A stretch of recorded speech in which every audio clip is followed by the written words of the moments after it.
இனிய நமஸ்காரம். உங்கள் நம்பி நாராயணன். உங்களுடைய பிறந்த லக்னம், புள்ளி, இயங்கும் நட்சத்திரம் எது? திசைகள், அதாவது நீங்கள் பிறந்த திசைகளே இங்கே உருவாகும்.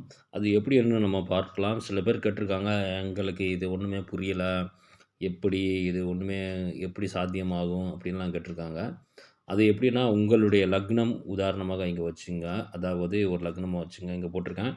இப்போ கும்ப லக்னத்துக்கு அங்கே சதயம் 2ஆம் 3ஆம் பாதமாக 1, 1, 2, 3, 4 பாதங்கள் அங்கே உண்டு. ஆகவே அந்த பாதங்கள் சம்பந்தமாக அங்கேயே திசைகள் ஆரம்பம். அதே இடத்துல அது இன்னொன்று பார்க்கும் பொழுது உங்களுக்கு மிதுன லக்னமும் அங்கே திசைகள் ஒன்று இருக்குது. அதேபோல் துலா லக்னமும் அங்கேயே திசைகள் ஆரம்பமாகும்.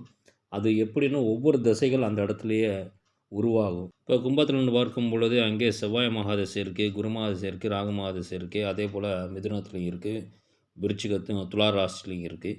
இந்த மாதிரி கிரகங்கள் எது நீச்சம், எது ஆட்சி, எது உச்சம் என்று நம்ம பார்த்து அந்த இடத்துல நம்மளுக்கு அந்த திசைகளாக இந்த திதிகளும் உங்களுக்கு வழிநடத்தி அது செல்வார்.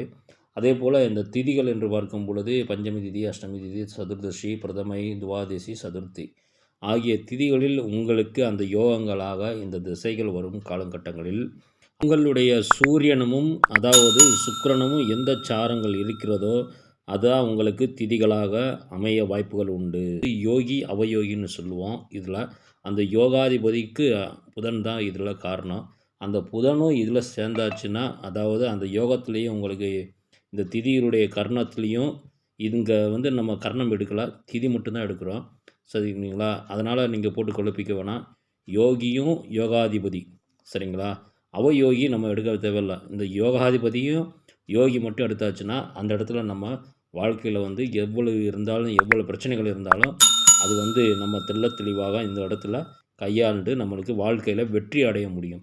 அதான் உங்களுக்கு அந்த லக்னாதிபதி திசை காலகட்டங்களில் அந்த திசைகள் வரும் பொழுது அது யோகமாக இருக்கா இல்லையா நம்ம பார்க்குறது தான். இது ஒரு 3 லக்னமாக இல்லை 4 லக்னமாக எல்லாருக்கும் வரும். அந்த மாதிரி அமைப்புகள் தான் இருக்குது எல்லாருக்கும். அதனால் அந்த திதியும் அந்த யோகமும் உங்களுக்கும் எப்படி இருக்குது நம்ம ஒரு ஜாதக ரீதியாக நம்ம பார்த்துட்டே இருக்கோம். இது அடுத்து போக போக உங்களுக்கு எப்படின்னு உங்களுக்கு சொல்கிறேன். தெளிவாக ஒன்றுன்னா உங்களுக்கு புரியும் என்பது சிறிதும் ஐயமில்லை. நன்றி, நமஸ்காரம்.